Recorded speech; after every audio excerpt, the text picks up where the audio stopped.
Mark Zuckerberg will spend 2 days on Capitol Hill getting grilled over why he had the audacity not to rig social media against conservatives. I will do the impossible, a thing that kills me to do. I will defend Mark Zuckerberg. Then we will analyze why conservatives are so much better at the internet than lefties. Then Dan DeSalvo joins to talk about the upcoming Supreme Court threat to government unions. Hooray! I'm Michael Knowles, and this is The Michael Knowles Show.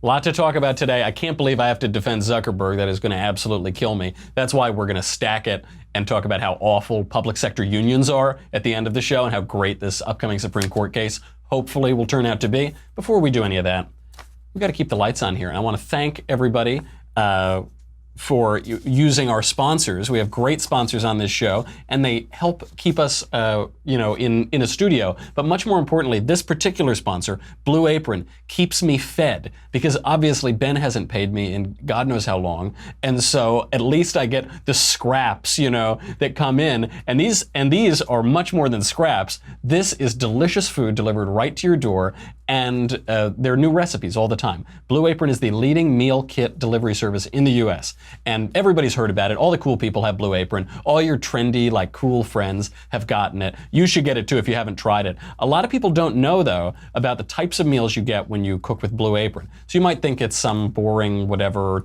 normal stuff. That is not the case at all. You're not just getting a cheeseburger. You're getting short rib burgers with a hoppy cheddar sauce on a pretzel bun. You're getting seared steaks and thyme pan sauce with mashed potatoes, green beans, and crispy shallots, all in under 45 minutes and without a trip to the grocery store. I love it. I actually don't mind cooking, but I rarely do it. With Blue Apron, I've been doing it a lot now. This is basically all I've been eating recently, and I'll come home, make myself a little martini, maybe put a little music on, a little Frank Sinatra or something like that, and then cook up whatever cool recipe they have. It is really, really good. It is the #1 fresh ingredient and recipe delivery service in the country. The mission is to make incredible home cooking accessible to everyone. It's also really good. I recommend having a sweet little Elisa who can cook all of it when you don't want to. It's not included in the delivery service, but it's really good. They have the 2-person meal plan that serves 2 people or, of course, 1 gavone. And they have the family meal plan that serves 4 people and, of course, 1 gavone. And they have the wine plan, 6 bottles of wine from renowned winemakers delivered monthly that should get you through breakfast.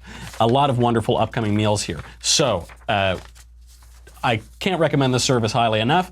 Check out this week's menu. The menus are always changing. They're always really good and interesting, and you probably haven't tried it before. And don't say I never did nothing for you. Get $30 off at blueapron.com/covfefe, C-O-V-F-E-F-E. Blue Apron, by the way, goes really good with a nice glass of chilled covfefe. It really sets it off beautifully. Blue Apron, a better way to cook. All right, I have to defend Mark Zuckerberg. This is really upsetting. It's happening now. The Zuckerberg hearings are going on right now. He's being dragged before Congress today. Let's just cut live to Mark Zuckerberg's testimony. All right, just stay calm, Frankie. These babies will be in the stores while he's still grappling with the pickle matrix. Glavin. Interesting. That's not exactly what I expected from the testimony, but we'll hear a lot more. This is going to be going on for a while. Zuck's testimony began at 2:15 p.m. Eastern Time. The subject is how Facebook protects user data in the wake of the Cambridge Analytica scandal. The Cambridge Analytica scandal. Oh my God. No one really knows a lot about this thing. Let me fill you in. In 2014, 2015, 270,000 Facebook users agreed to give an app some of their information on Facebook, as well as data from people on their friends list. About 270,000 people. So what they're saying is that this testimony is about that, this awful data breach of 270,000 people, many of whom agreed to give the data anyway. And if you're on Facebook, you're already agreeing to give your data over, and give me a break. You shouldn't put anything on the internet that you wouldn't want to read on the New York Times. So that's what they say it's about. It's really just about how awful it was that Facebook let Republicans win an election. That's all this is. He's being dragged in front of Congress, and it's all about a mea culpa, to get the cat of 9 tails and flagellate himself. Miserere me, mea culpa, mea maxima culpa. He said in his prepared testimony, we didn't take a broad enough view of our responsibility, and that was a big mistake. It was my mistake, and I'm sorry. I started Facebook, I run it. I'm responsible for what happens here. the responsibility that he has, the responsibility that Congress expects him to have, is to help elect Democrats. That's his responsibility, and he apparently failed in that responsibility, and they're very upset. If Cambridge Analytica, this awful, terrible, awful group and scandal, if this were associated with George Soros instead of Robert Mercer, you would never hear about this. If this were associated with a left-wing donor and financier, you would never hear about this. And by the way, here's my proof of that. Barack Obama did the exact same thing. He did the exact same thing that Republicans are accused of doing here, except way, way worse and on a much larger scale. And guess what? When that happened, nobody reported on this. That happened in 2012. The Obama campaign encouraged supporters to download the Obama 2012 Facebook app that let the campaign then collect Facebook data both from the users of the app and from their friends. Friends maybe who weren't on the app, friends maybe who didn't support Barack Obama. It let them do that. The MIT Technology Review wrote about this in 2012, that's 6 years ago. The average friend list size at that time was about 190. 1 million people downloaded the Obama app. So that means that upwards of 190 million people had some of their Facebook data scooped up by the Obama campaign without their consent. It was just scooped up in this awful way. We're talking about 270,000 people with Cambridge Analytica. We're talking about upwards of 190 million people with regard to the Obama campaign. Where was the congressional testimony in 2012? Where was the wailing and the gnashing of teeth in 2013? In 2014? Oh, that didn't happen because it was Obama. But maybe they didn't know, right? Maybe people didn't know. Oh no, they did know because the Obama campaign admitted to it. Teddy Goff, the Obama campaign digital director, said, quote, "People don't trust campaigns. They don't even trust media organizations. Who do they trust? Their friends. Their friends. And that's why they had to go for their friends." Time magazine credited this strategy with helping Barack Obama win that election. The Obama campaign called it a game changer and, quote, "the most groundbreaking piece of technology developed for the campaign." By the way, just to make this relationship even starker, the Trump campaign didn't solicit the data themselves. The Trump campaign used the various quizzes and things like that. Obama literally solicited this data. He had his fingerprints far more on this than the Trump campaign ever did. Also, Trump's campaign didn't use the data in the general election campaign. Barack Obama did. Used live data, used it right up until Election Day. There are two main differences between how Democrats used Facebook data and how Republicans used Facebook data. What the Democrats did was much, much more egregious. When the Democrats did it, do you remember? They were hailed for winning the race for voter data, and they connected with young voters. It was the digital campaign. He's the digital candidate. Hooray, hooray, hooray. But not when Republicans do it. Not when Republicans do it. The other accusation, that's the Cambridge Analytica thing. The other accusation that Facebook has to fend off, and Zuckerberg has to fend off in this testimony, is that Russia used Facebook to hack the election or to rig the election or resist, and this is not a legitimate president and he stole the election and Vladimir Putin and blah, blah, blah. So just to jog your memory, I know people have short memories these days. Here is what Democrats thought about hacking and rigging before the election. There is no serious person out there who would suggest somehow that you could even rig America's elections, in part because they're so decentralized and the numbers of votes involved. There's no evidence that that has happened in the past or that there are instances in which that will happen this time. And so I'd advise Mr. Trump to stop whining and go try to make his case to get votes. And if he got the most votes, then it would be my expectation of Hillary Clinton to offer a gracious concession speech and pledge to work with him in order to make sure that the American people benefit from an effective government. Okay, you saw that. This is Democrats after President Trump got elected. See if you can spot the difference. Donald J. Trump is now President of the United States. President Obama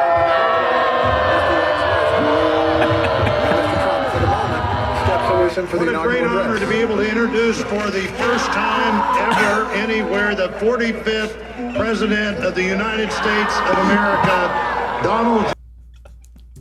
That is a subtle difference. So I don't know if you could tell. Before, no serious person would ever, oh, come on, stop one, and they're Donald, and then, No, that's the difference that happened. I have to agree with Obama. I have to defend Mark Zuckerberg and agree with Barack Obama. No serious person would ever suggest that this election had been rigged or hacked by the Russians or whomever else. It just didn't happen. There's no evidence that it happened. Now, this brings us to Russia. Russian agents did, interfere. They did participate in the election. They've been doing this for 100 years. They bought some advertising to stir up trouble in the American elections. The way people hear that from the mainstream media is that they poured money into Facebook just to help Donald Trump, and it was all in the Trump campaign, and it's this massive amount of money, and it swung the election. But that didn't happen. The Internet Research Agency was a little Russian shop that wanted to cause some trouble in American politics, so they bought some ads on Facebook. By the way, these were not ads for Donald Trump.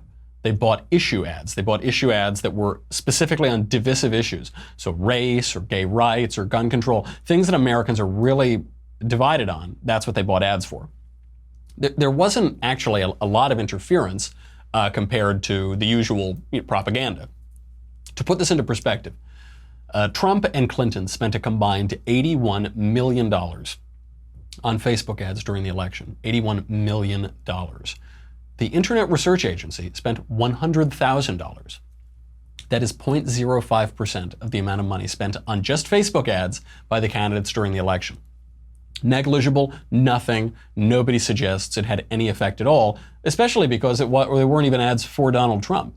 They were just issue ads to divide Americans, because that's actually what our geopolitical adversaries want to do. They just want to divide Americans and cause some trouble. I don't think they particularly like Donald Trump, who's expelling their diplomats, slapping them with sanctions, countering them in Syria. I don't think they really like that guy that much. I don't think they really hope that that guy remains president. They just want to cause trouble with their geopolitical adversaries. They've been doing this for a long time. Russians are trolls. They are like a land of trolls. So the Facebook data strategy has been around for a lot of years. Grabbing data from people. Barack Obama mastered it basically in 2012. The Russia issue has been around since, 1917. They've been messing with us for a very long time. But this time, this is what's different. This time a Republican won. So Democrats have to turn on their own.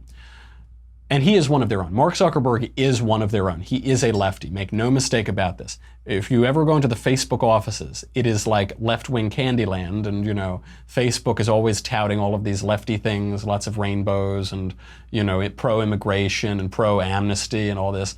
Mark Zuckerberg says he's neither Democrat nor Republican. His ideological views are very clear. I should preface this. The Facebook PAC, the Political Action Committee, actually donated a little bit more to Republicans than to Democrats in 2012. Mark Zuckerberg donates to both parties because he's a businessman. He's the fifth richest person in the world. So he's maxed out, for instance, to Sean Eldridge, his friend, Orrin Hatch, Marco Rubio, Paul Ryan, Chuck Schumer, Cory Booker, both sides of the aisle. Although a particular type of Republican, certainly not a hardline conservative Republican. And he has to do that. That's just what businessmen do. Mark Zuckerberg also runs Forward.us, a 501c4 that lobbies for amnesty for 11 million illegal aliens. And Zuckerberg is trying to push blame on this whole thing. He's trying to blame Alexander Kogan, who is the Cambridge researcher that created the personality app that scooped up users' information. So the way this worked, I think people still don't understand. This awful, nefarious plot of Cambridge Analytica to grab all of the users' information involves some stupid little Facebook quiz. You've seen them all the time. And then you click it and it says, do you drink 3 cups of coffee or 4? And you click that and it's like, you're a EP7J and you're whatever, It's just like those little things. But when you click to that, you've consented to give all of your information away. So this isn't exactly a nefarious thing. It's just some stupid little Facebook poll. Republicans have always been better at the internet. That's, I think, what's underlying all of this. This is the first time that we've won the presidency since social media has been around, so it's getting a lot of play. Republicans have always been better at the internet. A little exception, Obama was better at collecting Facebook data in 2012. We didn't get around to doing that until this cycle, but we have always been better at the internet. I'll give you an example from my own life. I may have alluded to this a few times. In 2010, I was an intern on a congressional campaign in New York with my very good friend Nan Hayworth, who was a challenger candidate. She was running against John Hall, who was the incumbent, and he was a member of this rock band in the 70s called Orleans. They're the guys who did like Still the One That Do Do Do, you know, and they did Dance With Me, I Want to Be Your Partner, you know, there was some 70s rock band. So anyway, I decided to just be a troll when I was 18 and start the Young Voters for an Orleans reunion tour. And so, you know, I kind of ripped off his song a little bit, I rewrote it, and all the lyrics were about getting John Hall to get fired from Congress because he was a terrible congressman. This little thing cost very little to produce, had a viral impact on the internet because it provoked the Democrats. They reacted poorly to it, and it got us a lot of free publicity. We ended up winning that race, but it got us a lot of free press. In 2012, I again did a commercial with the rent is too damn high guy. It was called The Debt is Too Damn High. It's probably on YouTube somewhere. And same thing, it cost barely anything to produce, very low bar to enter. You put it on the internet, you air it on TV in the middle of nowhere, and it gets this huge viral push. Those are just examples from my own life. Other Republicans have done way more than my modest efforts. The reason that Republicans are so good at the internet is because we could never get a fair shake in the mainstream media. We could never get a fair shake in the mainstream press. Both the producers and the consumers, the political operatives and the cultural operatives could never get a fair shake, but also conservative viewers who just want like a normal thing on their TV and not Jimmy Kimmel crying tears of rage because we're not going to raise taxes or something. You know, we can't, even consumers can't get that. So there was a lot of talent out there, but there were no outlets. So conservatives just exploded when the internet really took off and became the vehicle for all of our information and our entertainment and our politics. I think an analogy of this is sort of like black actors in Hollywood. Black actors in Hollywood, just about every black actor you see in a movie is a phenomenal actor, whereas some white actors you see in movies aren't that great or they're fine or whatever. This is just a numbers game. This is because there are a lot of good black actors, but there are very few black roles. So when the black role comes around, you've got these incredible performers who can take it, whereas there are a gazillion white roles, and so just the average talent is going to be lower. That's just numbers. It's the same thing with conservatives on the internet. Very few outlets for conservatives before the internet, and especially before social media. Now we have a chance, so conservatives absolutely killed it. There are social scientific data that back up my anecdotes and my own experiences in this field. In 2010, Fast Company, this is 8 years ago, ran a big headline, Republicans dominate Democrats in social media. This is in the age of Obama. This is when Republican candidates for the Senate had over 4 times as many fans on Facebook. They had over 6 times as many followers on Facebook. You'll recall we killed it in that election. That was a big year. That was the same year I was doing the congressional race. According to an Axios study done by Newswhip, which measures social media engagement, it is conservatives, not lefties, who even now continue to see huge growth of new high-traffic websites and web pages. Even now, even as Facebook is trying to kill us, we're seeing huge growth in these websites. Why is that? Because there's a hunger for that information and it's not being supplied by the mainstream media. The Drudge Report. Drudge is basically as old as the internet itself, and it has never changed. It's that same white page with the hyperlinks. Drudge drives more traffic to news sites than all but 5 companies in the entire world. Drudge drives more traffic to news sites than Google News. That's the Drudge Report. That is explicitly a right-wing news outlet and news aggregator. The left cannot keep up. They can't keep up on this. This is why, by the way, the left is much more likely to block and unfriend conservatives on social media. Much more unlikely. According to one survey, lefties are 3 times more likely to unfriend or block or ban conservatives than conservatives are to do that to lefties. Why is that? Because I see a bunch of lefty nonsense in my news feed and at dinners and at parties and in the culture all day long. I can deal with it. I think, okay, that's not true. That isn't true. Here's why that's not true. Oh, that gave me something to think about. Okay, that made me think that my view is even more right than I thought it was. Okay, right? But the lefties just aren't that strong. They're not like, I don't mean that only to be insulting. I mean, they haven't been training. They haven't been working those muscles. They haven't had to defend themselves. And so they're just kind of weak. They're intellectually weak and they're emotionally weak. The culture has made them weak. It's because the culture is so oppressively on their side that they haven't been able to work out their muscles and defend themselves. So they just unfriend, can't take it, don't want to hear it, boop, boop, boop, boop, boop. This is also why lefties at tech companies are now trying to cheat and censor conservatives and kick them off. We know from James O'Keefe that Twitter is shadow banning conservatives. Looks like they might have shadow banned Ted Cruz. We know that Facebook is censoring conservatives like what are their names? Those two excellent Trump supporters, those women, I forget. What are their names? Diamond and Silk. Yeah, they're so good. Really, yeah, they're censoring them. They're censoring all of these people. They're trying to kick them off. YouTube is censoring all of my videos practically. Everything that comes out of the Daily Wire. We could give a dissertation on, I don't know, the history of, Francis Bacon or something. And France is Bacon, the country's Bacon. No, you could give a history on basically the most boring subject in the world, and they would still censor it. And it's because they don't like us. They don't want us to get our views out there. And this brings us to fake news. Do we have time to cover? Yeah, we'll cover this right at the end, and we'll cut to our interview with Dan. This brings us to fake news, because that's kind of underlying all of this. The fake news, Facebook's helping the fake news, and the conservatives, and Trump was fake news, and he uses the term, blah, blah, blah. There are two kinds of fake news. There's traditional fake news, and there's new fake news. There's the traditional media, and there's the new media. There's the old media, there's the social media. The traditional fake news has been around a long time. Fake news is not a new phenomenon. There's nothing new. Now, I will tell you, a lot of what you see in mainstream news reporting and on the internet is fake. It's not, maybe the stories aren't fake, maybe the sentiment isn't fake, but it's really hyped up. It's astroturf. The term astroturf is the opposite of grassroots. A grassroots campaign is when people just kind of their own accord decide to bubble up and rise up and create a movement. That's like the Tea Party, for instance. The Tea Party was a real grassroots movement. AstroTurf is when operatives go in and they try to make it look like that, try to create the appearance of a grassroots movement, even though it's really just three guys behind computers creating fake accounts and liking and whatever, doing all of that. The largest, this is a news story that just came out today, I think, the largest Black Lives Matter page on Facebook, 700,000 Facebook fans, is fake. That's not a Black Lives Matter page. Just totally fake. There's 700,000 Facebook fans. It's a scam tied to a middle-aged white guy in Australia. Middle-aged white Australian Lives Matter. It's a middle-aged white Australian guy who appears to have pilfered $100,000 from fundraisers on the Black Lives Matter page. The hub of Black Lives Matter on Facebook just isn't real. It's just a fake thing. Some guy saw that he could make some money. Every single political campaign in America does this sort of thing. I promise you that.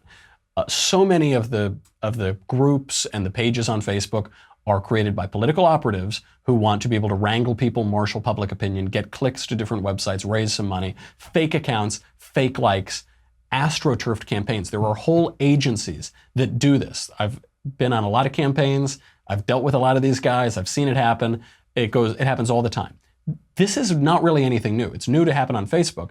In the old days, it was just the mainstream media who would do this. The mainstream media would do this exact same thing, except far worse, because it would be beamed into everybody's living room, and they would see all of these every night. One way they do it is ridiculous polls. So these so-called expert polls. The mainstream media, I think it was 2 nights before the election in 2016, ran a Princeton analysis that showed a 99% likelihood of Hillary Clinton winning in 2016. They analyzed all the polls, all of the experts from Princeton, no less, an Ivy League university.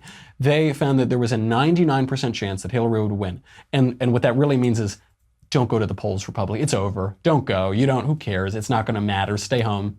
Stay home. Public opinion polls. These are public opinion polls that are meant to shape public opinion. They're not polls of public opinion. They're polls to create public opinion, and they're to demoralize Republicans.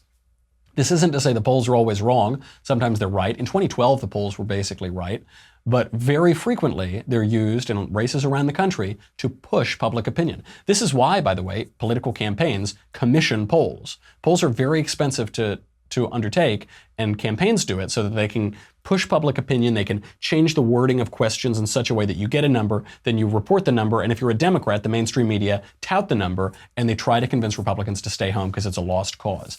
The other way that the mainstream media do this is the wonderful phrase, critics say. That's what they do. They say, Donald Trump's economy is doing great and he's handling North Korea wonderfully. And it appears that trade war with China that we were saying was going to destroy the global economy actually has forced China to make concessions, even though we didn't think that would happen. And everybody thinks he's doing a great job. But critics say he's still a jerk and we hate him. The critics say is mainstream media jargon for we. It just means we. They don't name the critics. It's just we.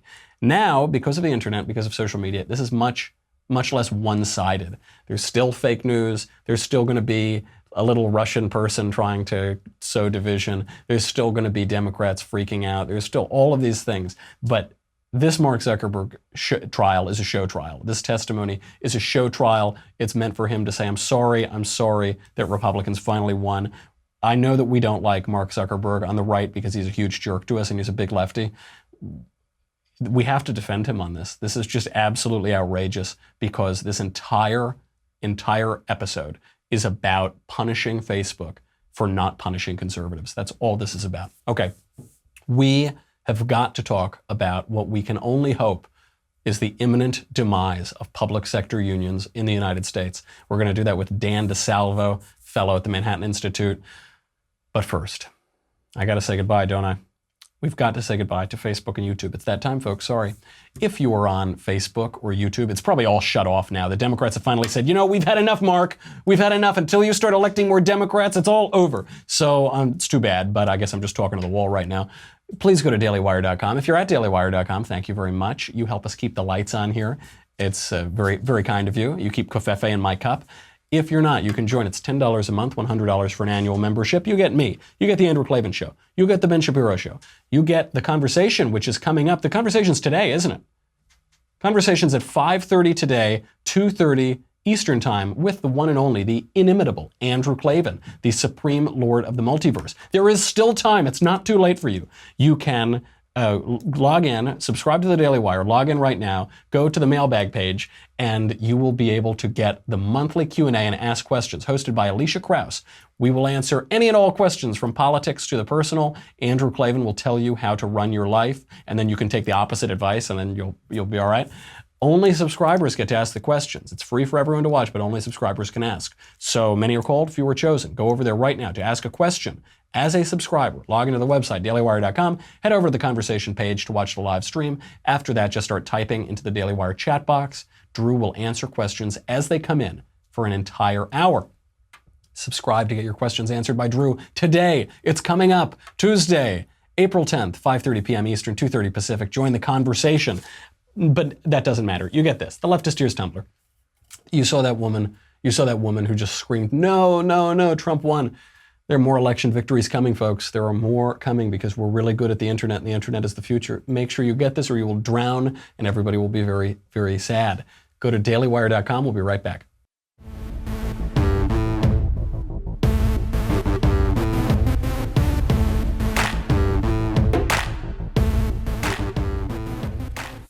Okay, we've got to get to Dan DeSalvo, who is a senior fellow at the Manhattan Institute and associate professor of political science in the Colin Powell School at the City College of New York.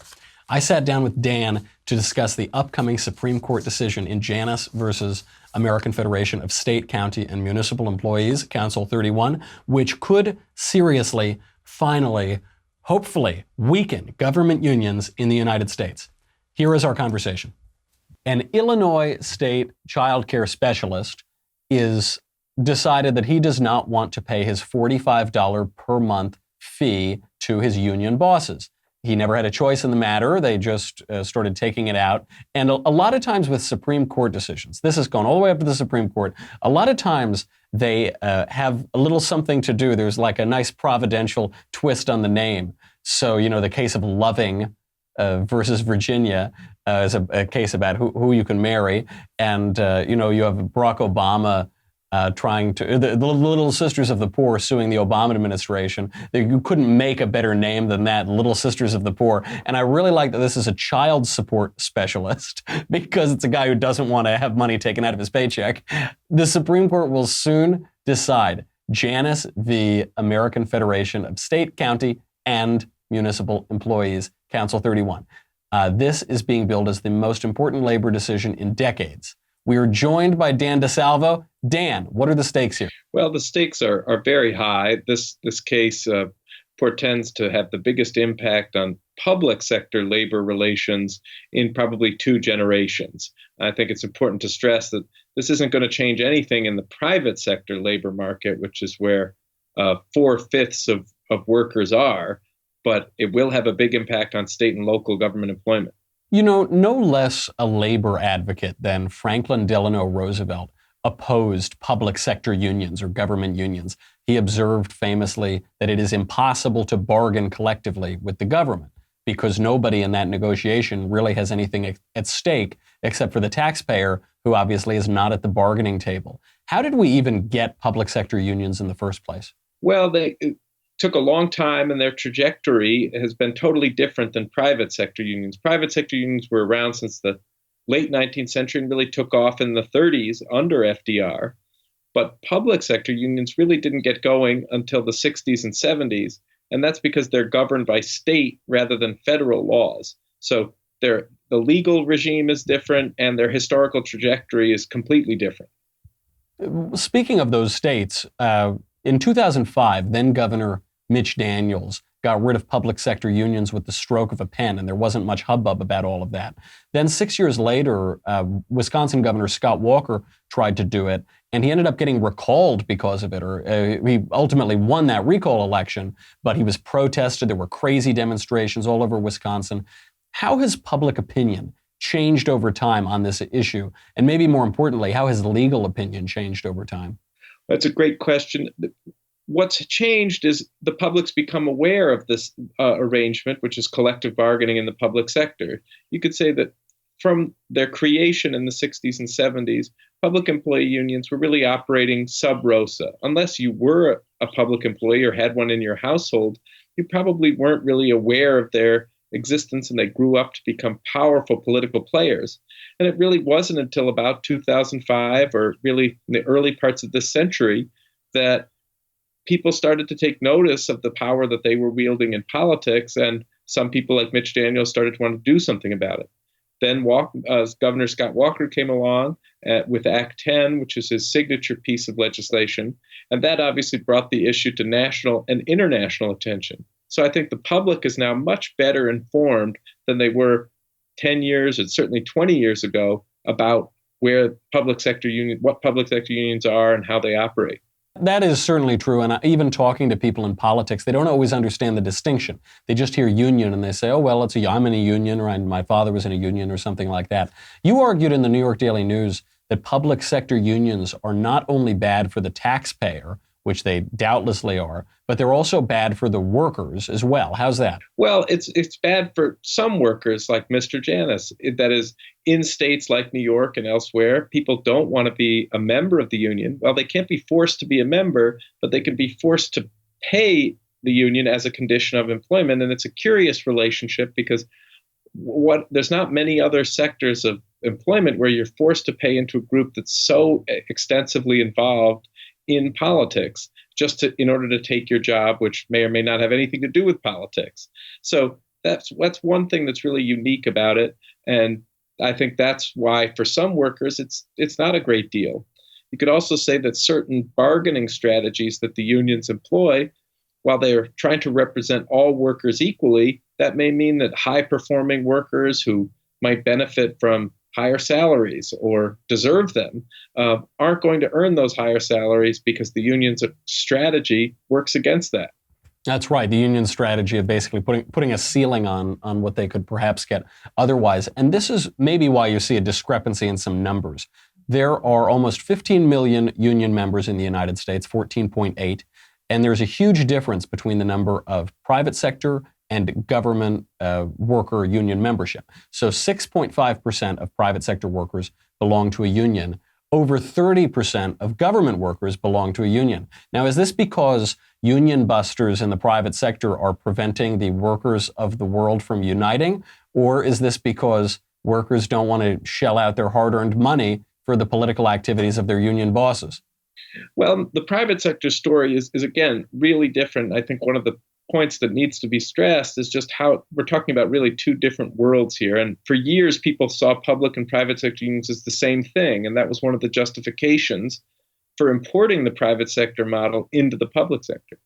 The reality is the private sector, the economy has changed dramatically from the 50s when private sector unions were at their pinnacle. And the the economy's changed. Businesses come into business, they go out of business, they're facing international competition.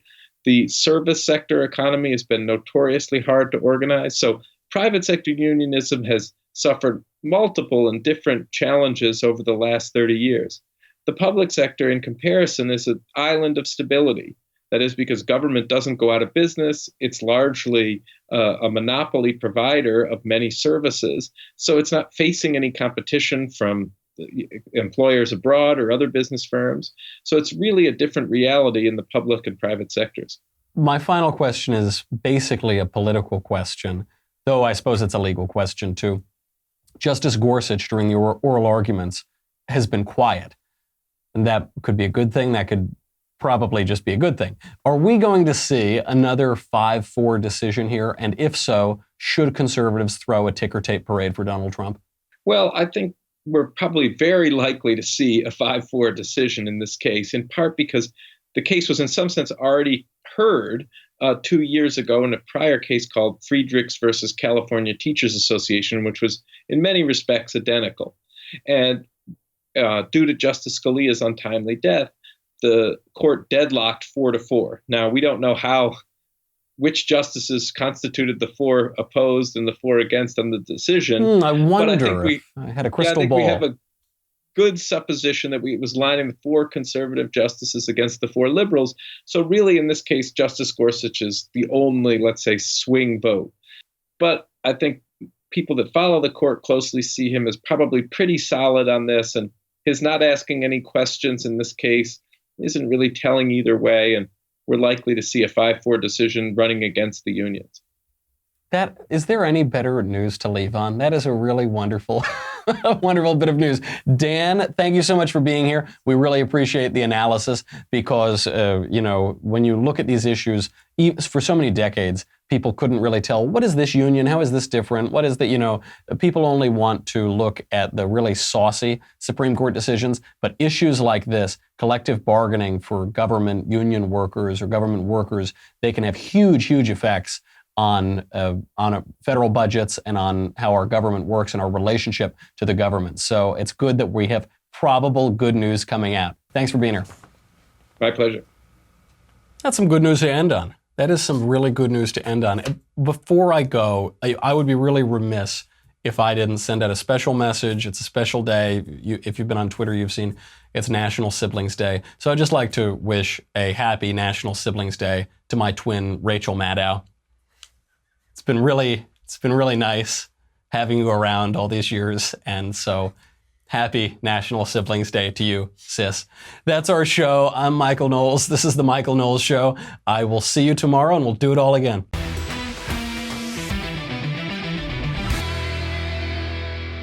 The Michael Knowles Show is a Daily Wire forward publishing production. Executive producer, Jeremy Boring. Senior producer, Jonathan Hay. Supervising producer, Mathis Glover. Our technical producer is Austin Stevens. Edited by Alex Zingaro. Audio is mixed by Mike Coromina. Hair and makeup is by Jesua Overa. Copyright Forward Publishing 2018.